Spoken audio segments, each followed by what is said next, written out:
Hello guys, welcome to SK study channel. आज हम इस वीडियो में न्यूटन की गति और घर्षण के बारे में पढ़ेंगे। इस वीडियो को शुरू से लेकर लास्ट तक जरूर देखिएगा,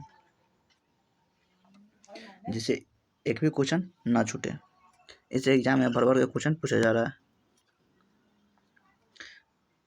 यह ग्रुप डी के लिए अति महत्वपूर्ण प्रश्न होता है। इससे पिछले वीडियो में हम 5 चैप्टर तक पढ़ा चुके हैं। अगर नहीं देखे तो उसका लिंक हम डिस्क्रिप्शन में दे देंगे।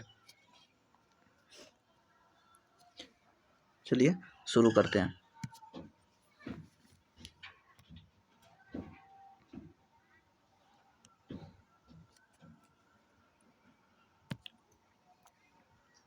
न्यूटन के गति के नियम। जड़त्व है। जड़त्व यह किसी पदार्थ का वह गुण है जिसके कारण वह भी पदार्थ अपने अवस्था परिवर्तन का विरोध करता है, अर्थात स्थिर है तो स्थिर रहना चाहता है और यदि गति में है तो गति में रहना चाहता है। जड़त्व का नियम है, कोई वस्तु स्थिर है तो स्थिर ही रहना चाहता है और गति में है तो गति में रहना चाहता है। जड़त्व कितने 2 प्रकार के होते हैं, एगो गति का जड़त्व, एगो विराम का जड़त्व। गति का जड़त्व, जब वस्तु में गति होती है तो उसे गति का जड़त्व कहते हैं।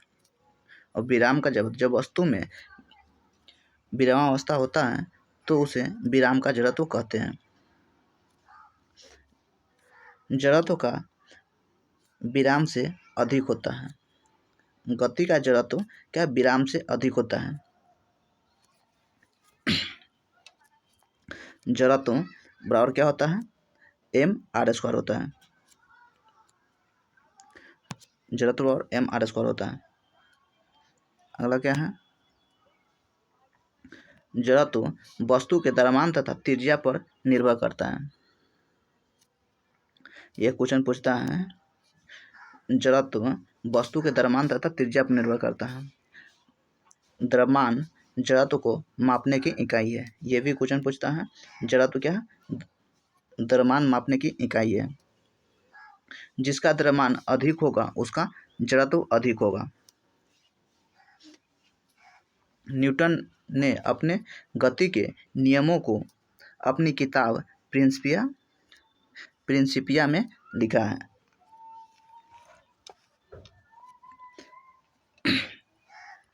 इससे यह होता है क्या, जड़त्व जितना अधिक, जिसका द्रव्यमान अधिक होगा उसका जड़त्व कितना होगा, अधिक होगा। यही जड़त्व क्या द्रव्यमान पर निर्भर करता है। जिस वस्तु का द्रव्यमान जितना अधिक होगा उसका जड़त्व भी उतना ही अधिक होगा। न्यूटन के गति का नियम का प्रकाशन 1687 ईस्वी में हुआ था। कब हुआ था, 1687 ईस्वी में हुआ था। न्यूटन का प्रथम नियम। न्यूटन के गति का पहला नियम या जड़त्व का नियम या गैलीलियो का नियम कहते हैं। ये भी पूछा जाता है, प्रथम नियम को क्या कहते हैं, जड़त्व का नियम या गैलीलियो का नियम कहते हैं। क्या, इस नियम के अनुसार अगर कोई वस्तु स्थिर है तो स्थिर रहना चाहता है और यदि गति में है तो वह गति में रहना चाहता है, लेकिन तब तक जब तक कोई बाह्य बल न लगे। जब तक कोई बाह्य बल न लगे, इसका मतलब क्या होता है, अगर एक यहाँ टेबल है, अगर टेबल पर एक बुक रख दिए हैं तो ये विराम की अवस्था में ही रहेगा। जब तक इस पर हम कोई बाह्य बल नहीं लगे, जब तक हम इसको धक्का नहीं देंगे या खींचेंगे नहीं, तब तक ये कहीं से नहीं हिलेगा।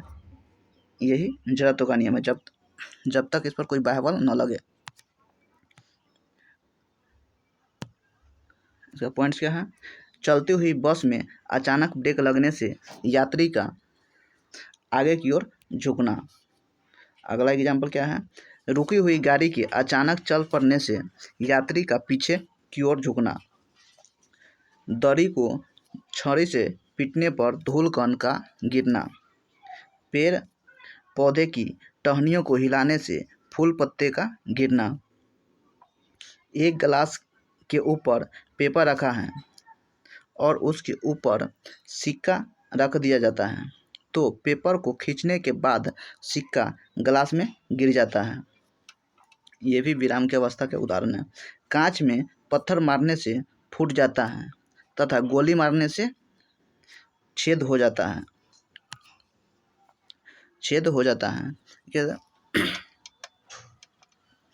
ये सब क्या होता है? न्यूटन के प्रथम नियम का उदाहरण है। जड़त्व का नियम या गैलीलियो का नियम कहते हैं। अब क्या नोट में नोट देखते हैं। न्यूटन के प्रथम नियम से हमें बल की परिभाषा मिलती है। न्यूटन के प्रथम नियम से क्या मिलती है? हमें बल की परिभाषा मिलती है।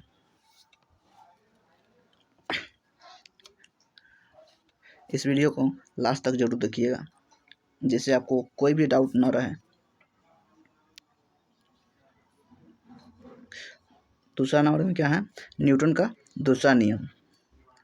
पहला नियम में जड़त्व का नियम है या गैलीलियो का नियम। दूसरा नियम है, इस नियम के अनुसार किसी वस्तु पर आरोपित बल उस वस्तु में उत्पन्न संवेग में परिवर्तन की दर का समानुपाती होता है। वस्तु के संवेग में परिवर्तन की दर का समानुपाती होता है। दूसरा नियम से वेग में परिवर्तन की दर से होता है। तो वेग में परिवर्तन क्या होता है? तो v माइनस यू बटा टी होता है। कहते हैं वेग में परिवर्तन होता है। इसको देखिए यहाँ पे, आरोपित बल समानुपाती संवेग में परिवर्तन की दर होता है। एफ डायरेक्ट समानुपाती होता है M v minus M U बटा टी। इसमें से m कॉमन ले लेंगे तो क्या हो जाएगा? v minus you by T होता है। तो ही v minus you by T क्या होता है? ये त्वरण होता है, एक्सीलरेशन होता है। तो f बराबर m में हो गया। तो अगर समानुपाती को हम हटाते हैं तो कांस्टेंट एक लगाते हैं। तो यहाँ के क्या है? कांस्टेंट एक। कांस्टेंट एक नियतांक है के नियत है। अरे के का मान एक ले लेते हैं तो f बराबर सीधा m में हो जाएगा। तो क्या है? बल का सूत्र है फोर्स। बल का SI मात्रक kg मीटर पर सेकेंड स्क्वायर होता है। इसी को न्यूटन कहते हैं। F का CGS मात्रक, बल का CGS मात्रक कितना होता है? ग्राम सेंटीमीटर पर सेकेंड स्क्वायर। इसे ही डाइन कहते हैं। बल का CGS मात्रक डाइन हो गया और सीधा मात्रक न्यूटन है। और 1 न्यूटन बराबर कितना? 10 के पावर 5 डाइन होता है। 1 न्यूटन बराबर कितना? 10 के पावर 5 डाइन होता है। अगला क्या है? बल सदिश राशि है। इसमें दिशा और परिमाण दोनों होता है। पूछेगा बल क्या है? सदिश राशि है। वस्तु को उठाने के लिए आवश्यक न्यूनतम बल उस वस्तु के वजन के समान होता है। अगला क्या? बल वह भौतिक राशि है जो एक समान स्थिति को बदल देता है। एक समान स्थिति को अगर विरामा अवस्था में कोई है, अगर बल लगाएंगे तो ये गति में हो जाएगा। यही कह रहा है, एक समान स्थिति को बदल देता है। अगला क्या? किसी वस्तु पर बाह्य बल लगाने के बाद भी आकार में परिवर्तन न होना दृढ़ता कहलाता है। अगर हम कोई दीवार, यहाँ पर दीवार है और दीवार में हम कितना भी बल लगाएंगे तो ये दीवार नहीं हिलेगा। ये क्या होता है? दृढ़ता कहलाता है। अगर कोई वस्तु यहाँ रखा हुआ है और इस पर हम कितना भी बल लगाएं यह नहीं हिलेगा तो यह दृढ़ता के ऑप्शन श्रेणी में चला जाएगा। यही करा है। अगला क्या है? जब तक बल नहीं लगेगा गति एक समान रहेगी। अगला क्या है? अगर कोई वस्तु दृढ़ है तो बाह्य बल लगाने के बाद भी आकार में कोई परिवर्तन नहीं होगा। जब बल विपरीत दिशा में लगता है तो दिशाओं के बीच का कोण 180 डिग्री, जब समान दिशा में लगता है तो 0 डिग्री होता है। विपरीत दिशा में अगर यहाँ है एक वस्तु है यहाँ से इस दिशा में हम बल लगा रहे हैं, F लगा रहे हैं बल, और इस दिशा में फिर हम विपरीत दिशा में बल लगाएंगे तो क्या है, एक रेखा हो गया, और ये रेखा पे कोण कितना होता है, 180 डिग्री का कोण बनता है। तो वही करें विपरीत दिशा में, और यहाँ वस्तु है एक इधर खींच रहा है, एक इधर खींच रहा है, विपरीत दिशा में लगाएंगे तो दोनों के बीच का कोण कितना, 180 डिग्री बनेगा। और समान दिशा में एक इधर लगा रहे हैं और हम भी इधर ही लगा रहे हैं, तो समान दिशा में कितना लगेगा, 0 डिग्री का कोण बनेगा। इसमें कोई कोण नहीं बनता है, 0 डिग्री का कोण बनता है।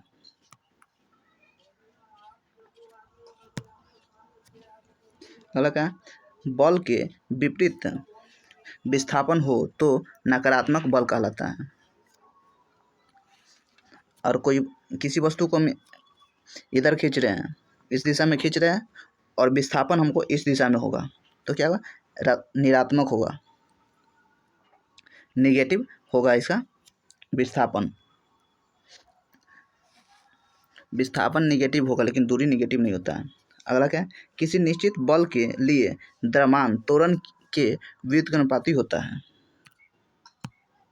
क्या, किसी निश्चित बल है तो बल बराबर क्या होता है, F बराबर क्या होता है, ma होता है, ma। यहाँ कर रहा है एक निश्चित बल है, तो F को क्या होता है, कांस्टेंट ये मान लिया, निश्चित है तो कांस्टेंट मान लिया है। अगर इसको कांस्टेंट मानेंगे तो m बराबर 1/a होता है, a एक्सीलरेशन हो गया। तो यही कह रहा है द्रव्यमान त्वरण के व्युत्क्रमानुपाती है, यहाँ द्रव्यमान हो गया जो त्वरण के व्युत्क्रमानुपाती है, समानुपाती, इसको व्युत्क्रमानुपाती कर दीजिए।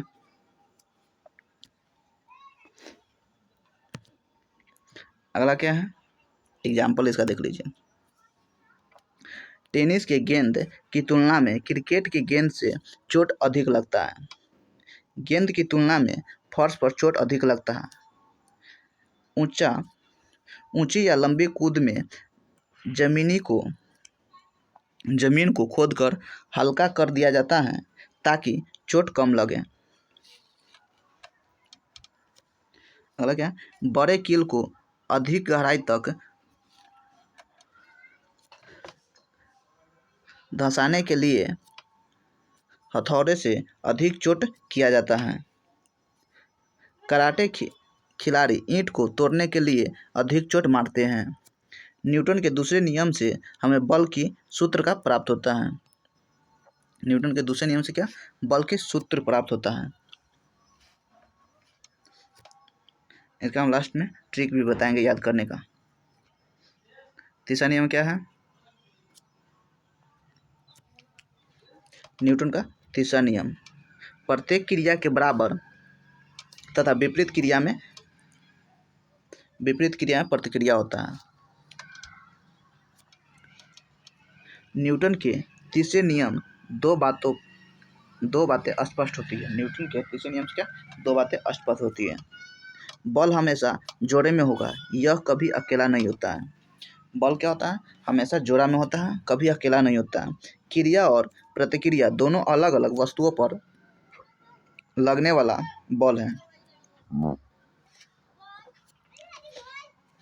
एक महिला कुएं से पानी खींच रही है, रस्सी के टूट जाने के कारण चोट लग जाती है। ये क्या होता है, तीसरे नियम को उदाहरण है। बंदूक से गोली चलने पर बंदूक के पीछे हटने के कारण चोट का लगना। जमीन पर चलते समय जमीन पर चोट करना।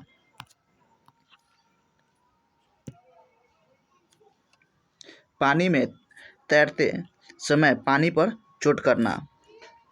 नाव से कूदने पर नाव का पीछे की ओर हटना, रॉकेट का उड़ना। नोट, न्यूटन के तीसरे नियम से बल की प्राकृतिक एवं दिशा का पता चलता है। क्या पढ़े हैं, न्यूटन का फर्स्ट नियम, सेकेंड नियम, थर्ड नियम। फर्स्ट नियम को गैलीलियो का नियम या जड़त्व का नियम कहते हैं। सेकेंड नियम से हम क्या, बल का सूत्र प्राप्त होता है सेकेंड नियम से। और थर्ड नियम से प्राकृतिक एवं दिशा का पता चलता है। अब इसका ट्रिक देखते याद करने का, एग्जाम्पल का।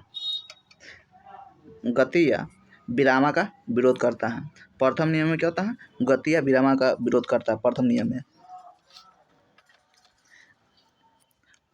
और दूसरे नियम में क्या था, चोट कम या अधिक लगना। दूसरे नियम से चोट कम या अधिक लगना। जैसे में हम रस्सी से कूदते हैं तो माटी के खोद देते हैं या बालू रख देते हैं तो कम हमको चोट कम लगता है, वही दूसरे नियम में होता है। और तीसरे नियम में चोट लगना। तीसरे नियम क्या होता है, चोट लगना होता है, तीसरे नियम होता है। अब क्या है, बल के प्रकार। बल दो प्रकार के होते हैं, संतुलित बल और असंतुलित बल। संतुलित बल वह बल जो बराबर तथा विपरीत दिशा होता है। वह बल जो बराबर तथा विपरीत होता है तथा इस बल से गति में परिवर्तन नहीं होता है, लेकिन अधिक होने पर अवस्था बदल जाती है, संतुलित बल कहलाता है। संतुलित बल जब तक हम इस पर यहाँ कोई वस्तु झूल रहा है, जब तक हम इस पर संतुलित बल लगाएंगे तो ये झूलता रहेगा। अगर इस पर हम असंतुलित बल लगाएंगे, अगर ये झूल रहा है हम इसको ज़्यादा बल लगाएंगे तो यह रुक जाएगा। यही बोल रहा है, अगर संतुलित बल है तो संतुलित बल अधिक लगाएंगे तो यह रुक जाएगा, अवस्था बदल जाती है। अगला 2 नंबर क्या है, असंतुलित बल। असंतुलित बल वह बल है जो असमान तथा विपरीत होता है और वस्तु को गति प्रदान करता है। कोई पिंड सतत चाल से चलेगी, इसका अर्थ है कोई बाह्य बल कार्य नहीं कर रहा है।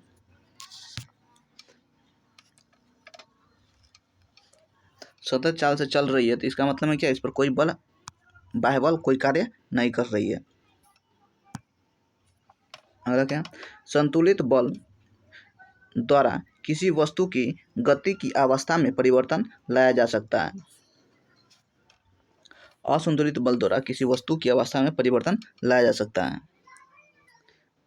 अगला क्या है, गोले की गति को बदलने के लिए असंतुलित बाह्य बल तथा गोले की गति को एक रूप बनाए रखने के लिए संतुलित बल की आवश्यकता होती है।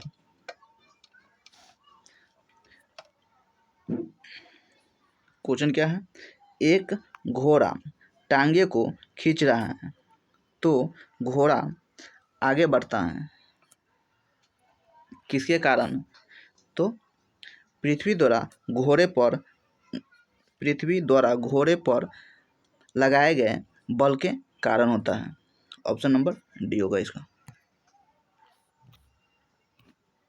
अगला क्या है, फ्रिक्शन, घर्षण बल।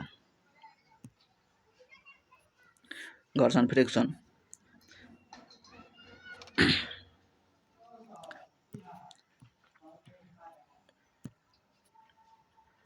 घर्षण बल एक प्रकार का बल है जो हमेशा गति के विपरीत दिशा में लगता है।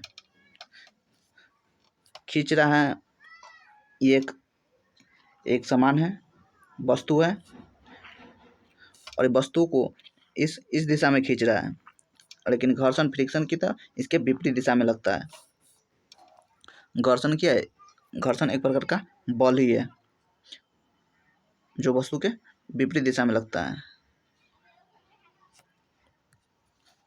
क्या, घर्षण बल के क्षयकारी या क्षीण बल कहते हैं। इस स्नेहक की सहायता से कम किया जा सकता है। घर्षण को क्या, स्नेहक की सहायता से कम किया जा सकता है। स्नेहक के रूप में तेल, मोबिल, ग्रीस, ग्रेफाइट का प्रयोग किया जाता है। स्नेहक के रूप में किसका प्रयोग किया जाता है, तो तेल, मोबिल, ग्रीस, ग्रेफाइट आदि का प्रयोग किया जाता है। स्नेहक कितना, 3 प्रकार के होते हैं, ठोस, द्रव्य और अर्धठोस। ठोस, द्रव्य और अर्धठोस होता है। ठोस में क्या हो गया, ग्रेफाइट आ जाता है। ठोस में ग्रेफाइट। द्रव्य में क्या होता है, तेल या मोबिल आ जाता है। और अर्धठोस में क्या होता है, ग्रीस आ जाता है। ये पूछा जाता है। ठोस स्नेहक में ग्रेफाइट आ गया, अर्धठोस में ग्रीस आ जाता है। ग्रेफाइट पेंसिल में पाया जाता है। ग्रेफाइट जो पेंसिल की नोक होती है क्या, ग्रेफाइट की होती है। घर्षण बल का मान सतहों के क्षेत्रफल पर निर्भर नहीं करता है। जबकि सतहों की प्रकृति पर निर्भर करता है। घर्षण बल का मान किस पर? क्षेत्रफल पर निर्भर नहीं करता है, बल्कि उसके सतहों पर निर्भर करता है।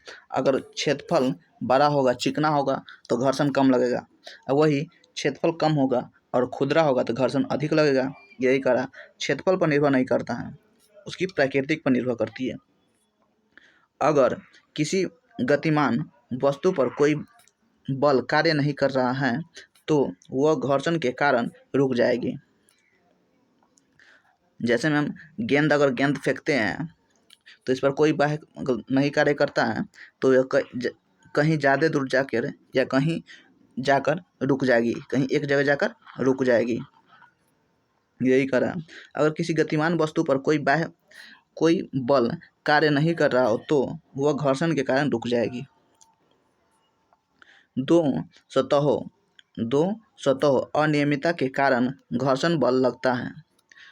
दो सतह अनियमितता के कारण घर्षण बल लगता है। घर्षण द्वारा किए गए कार्य का क्षय नहीं होता, वह तापीय ऊर्जा में परिवर्तित हो जाता है। तापीय ऊर्जा में क्या होता है? परिवर्तित हो जाता है। अगला क्या है? टाइप ऑफ घर्षण। सतह अनियमितता रहने पर घर्षण बल लगता है। घर्षण के प्रकार कितना? स्थैतिक घर्षण, सीमांत घर्षण, गतिज या सर्पी घर्षण, लोटनी घर्षण। स्थैतिक घर्षण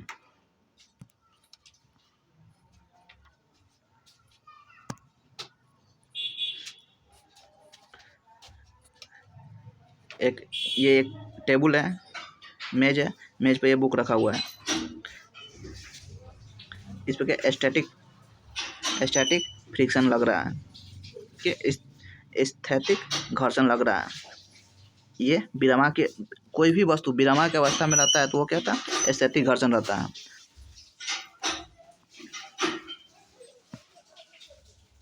वह घर्षण बल जो किसी वस्तु पर तब तक कार्य रहता है जब वह वस्तु स्थिर अवस्था में होती है। जब स्थिर अवस्था में होगी तो उस पर स्थैतिक घर्षण कार्य करेगा। वही सीमांत घर्षण आ गया। वह घर्षण बल जो किसी वस्तु पर तब कार्य करता है जब वस्तु सरकने को होती है। Limiting force. सरकने का मतलब क्या होता है? जब हम किसी प्लेन वस्तु पर चढ़ते हैं तो वहाँ पे पिछलने हो जाते हैं ना, पिछलने हो जाते, वही सीमांत घर्षण होता है, लिमिटिंग फोर्स होता है। जहाँ तक लिमिट होता है वही लिमिटिंग घर्षण होता है। अगला क्या है? गति या सर्पी घर्षण। गति या सर्पी घर्षण जहाँ से हम सरक जाते हैं, और ये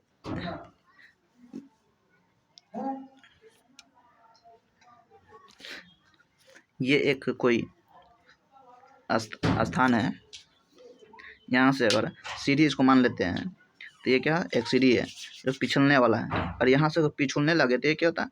गतिज या सर्पी घर्षण कहलाता है, स्लाइडिंग फ्रिक्शन कहलाता है।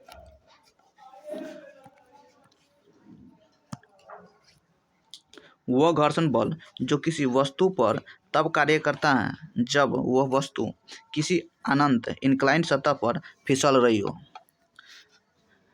गतिज घर्षण का मतलब में होता है क्या? जब कोई गति में हो, फिसल रही हो, उस पर गतिज घर्षण या सर्पी घर्षण कार्य करता है। अगला क्या है? लोटनी घर्षण। लोटनी घर्षण रोलिंग मोशन, ये तो रोलिंग मोशन है। लोटनी घर्षण का मतलब रोलिंग है, ये रोलिंग कर रहा है, घूम रहा है। वह घर्षण बल जो किसी वस्तु पर तब कार्य करता है जब वह वस्तु लुढ़क रहा होता है। लुढ़क का मतलब क्या था? ये इसे गोल है तो ये लुढ़क के चल रहा है। जैसे गेंद हो गया तो कहते हैं लुढ़क, लोटनी घर्षण में चलता है। नोट में क्या है? स्थैतिक घर्षण, गतिज या सर्पी घर्षण, लोटनी घर्षण। अगर एग्जाम में पूछा जाए सबसे अधिक घर्षण किस में होता है, तो स्थैतिक घर्षण में होता है। सबसे कम लोटनी घर्षण में होता है। खींचने से मतलब क्या, बॉल बेयरिंग गतिज घर्षण को लोटनी घर्षण में बदल देता है। रोलर को खींचने की अपेक्षा लुढ़काना आसान होता है, क्योंकि गतिज घर्षण की तुलना में लोटनी घर्षण का मान कम होता है। और किसी वस्तु को हम लुढ़का रहे हैं तो कम हमको बल लगाना पड़ेगा, वही खींच रहे हैं तो इसको ज़्यादा बल लगाना पड़ेगा। इसलिए गतिज घर्षण की अपेक्षा हमको लोटनी घर्षण आसान होता है। फ्रिक्शन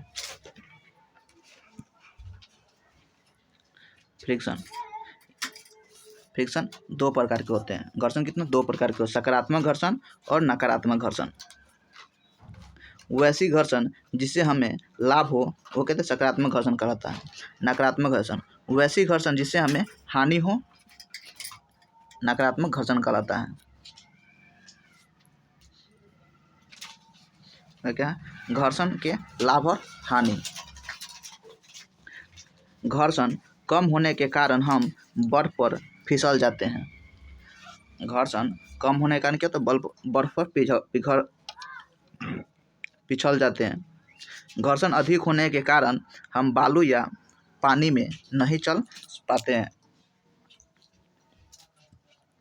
घर्षण अधिक होने के कारण मशीन के पार्ट्स पुर्जे टूट जाते हैं।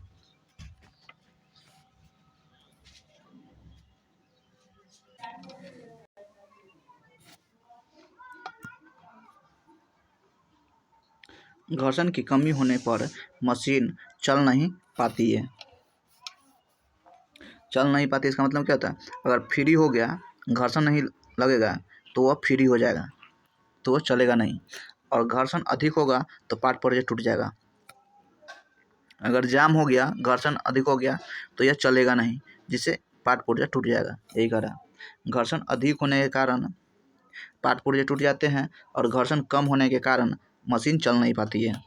घर्षण के कारण ही हम रोड पर चल पाते हैं। तरलों द्वारा लगाया गया घर्षण बल को कर्षण भी कहते हैं। तरल के द्वारा लगाया गया घर्षण बल को कर्षण बल भी कहते हैं। और घर्षण गुणांक, घर्षण बल का मान अभिलंब प्रतिक्रिया बल के समानुपाती होता है। अर्थात घर्षण बल अभिलंब प्रतिक्रिया बल के समानुपाती होता है। तो F समानुपाती R होता है। और समानुपाती को हटाएंगे तो एक कांस्टेंट देते हैं, तो कांस्टेंट इसमें म्यू दिए हैं, तो म्यू बराबर क्या हो गया, F/R होता है। घर्षण गुणांक,